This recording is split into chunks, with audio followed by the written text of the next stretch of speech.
Welcome to our deep dive on visa validity versus admissibility. First, we will clarify the critical difference between having a valid visa and being allowed to enter a country at the border. Then, we will explore how past travel patterns, especially lengthy stays and attempted extensions, can trigger scrutiny regardless of a visa's expiration date. By the end, you will understand how to prepare for border inspections and improve your chances of smooth entry.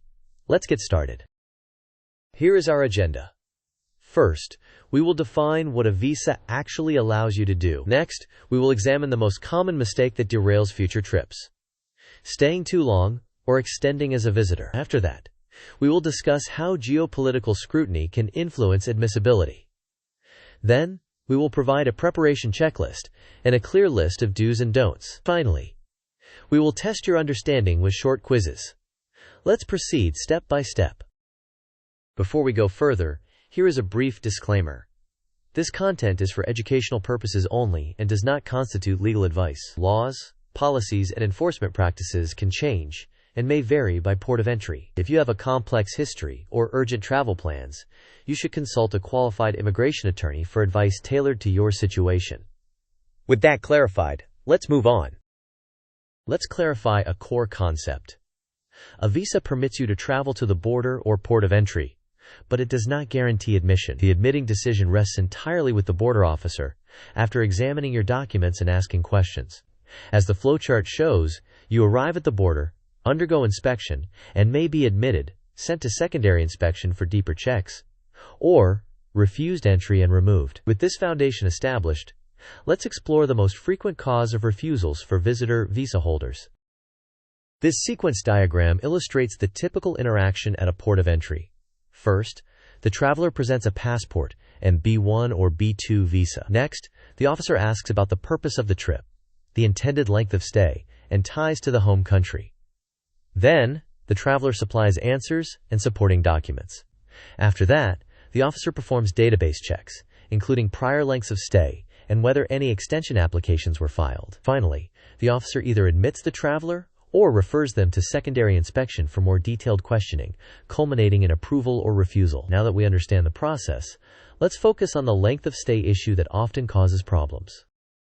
Now we arrive at the critical mistake: extended stays. A practical rule of thumb for visitors is to ensure your time outside the country is roughly equal to or greater than your time inside. For example, a 7-month stay can raise concerns that you are living in the country rather than visiting. If you also filed an I-539 application to extend your stay, that adds further risk. Attempting to re-enter quickly afterward often looks like an effort to maintain semi-permanent residence on a tourist visa. Consequently, officers may scrutinize your case intensely. Next, to visualize this pattern, let's look at a timeline. This timeline highlights a risky pattern. From January through July, the traveler remains for 7 months. In August, they file an I-539 extension. By October, the extension is denied. In November, the traveler departs, but by January, they attempt to re-enter. This compressed cycle of long presence, extension attempt, and quick return appears inconsistent with temporary tourism and may be read as immigrant intent, creating a high risk of refusal at the next entry attempt. With that illustrated, let's compare the concepts of validity and admissibility directly. Let's contrast two key ideas. On the left, visa validity is about the document's expiration date and its role in allowing you to travel to a port of entry. It is a static attribute tied to the visa itself and issued by a consulate. On the right, admissibility is the officer's real-time decision at the border to allow entry at this moment. It is dynamic and strongly shaped by your behavior, such as prior lengths of stay and any indications of immigrant intent. In short, the document gets you to the border, while your history and purpose get you in.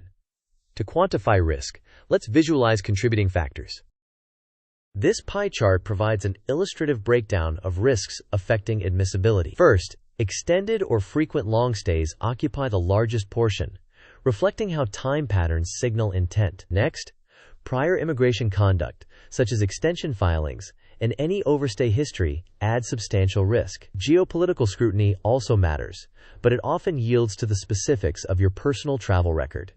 Finally, insufficient ties or finances and inconsistent statements can tip a close decision toward refusal. With risks mapped, Let's prepare a solid entry plan. Here is a practical checklist. First, secure round-trip or onward tickets with realistic stay dates. Next, carry proof of employment or self-employment, such as an employer letter or contracts. Then, bring evidence of ties like a lease, mortgage, or family responsibilities. Provide recent bank statements indicating sufficient funds. Prepare a day-by-day itinerary that aligns with your stated purpose. Include proof of obligations that require your return, such as work start dates, classes, or appointments. Add travel insurance and emergency documentation. If you previously stayed a long time, allow substantial time outside the country before attempting to re-enter. Finally, answer questions truthfully and consistently at the border. With preparations in hand, let's capture key behaviors to adopt and avoid. This table summarizes practical do's and don'ts. Keeping stays short and proportional communicates temporary intent, improving admissibility. Waiting a substantial period after a long stay helps reset your pattern and reduces scrutiny. Carrying proof of ties and funds demonstrates you will leave, building credibility. Being consistent and honest prevents contradictions that can lead to refusal. In contrast, using a tourist visa like a residence violates the non-immigrant purpose and invites denial or removal. Also, avoid back-to-back long visits because they suggest immigrant intent and can trigger secondary inspection. Next, let's discuss geopolitical scrutiny and how to respond effectively. Geopolitical scrutiny can increase the intensity of border questioning. Factors that heighten scrutiny include originating from regions under special advisories, working in sensitive sectors, or presenting an itinerary that does not match your supporting documents. To respond effectively, bring solid evidence of ties and finances, keep your answers short and consistent, and ensure your itinerary aligns with your stated purpose and realistic duration. The key insight is that your personal immigration conduct, such as prior long stays and extension attempts, often outweighs generic, country-based restrictions when it comes to admissibility. To reinforce the idea of demonstrating non-immigrant intent, let's visualize your ties. This mind map centers on the concept of non-immigrant intent. The employment branch includes an offer letter, a contract, and a return-to-work date. The family branch covers caregiving obligations, a spouse, or children. The property or lease branch includes a mortgage, rental agreements, and utility bills. The education branch shows enrollment and semester dates. The finances branch reflects bank statements and ongoing obligations. Finally, the community branch includes appointments and memberships.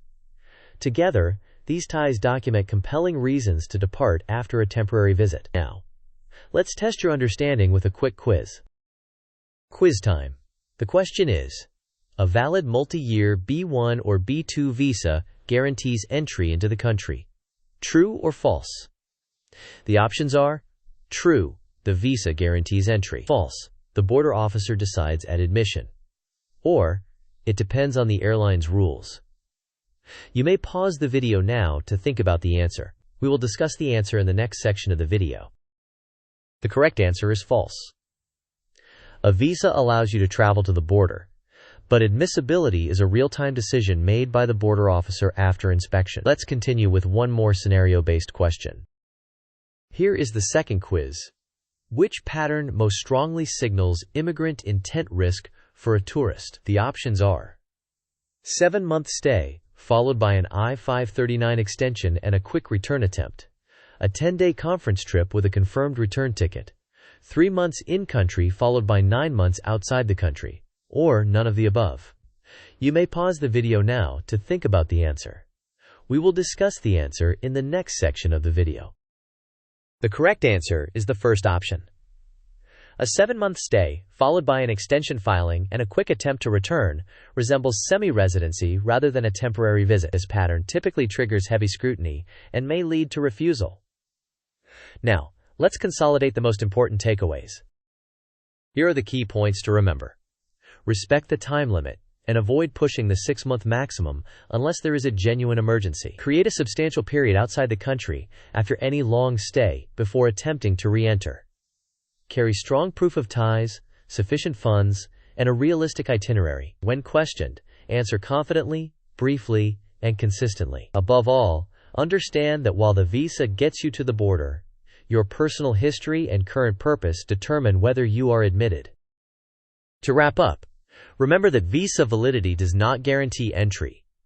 Length of stay patterns heavily influence border decisions. While geopolitical scrutiny matters, your personal immigration record typically matters more. Preparation, documentation, and timing are critical to success. Travel smart, remain transparent, and plan ahead. Finally, here is our closing note and call to action. Thank you for watching. If you found this helpful, please like, share, and subscribe. Leave your questions and experiences in the comments, and tell us what topics you want next. Until then, safe travels and smart planning.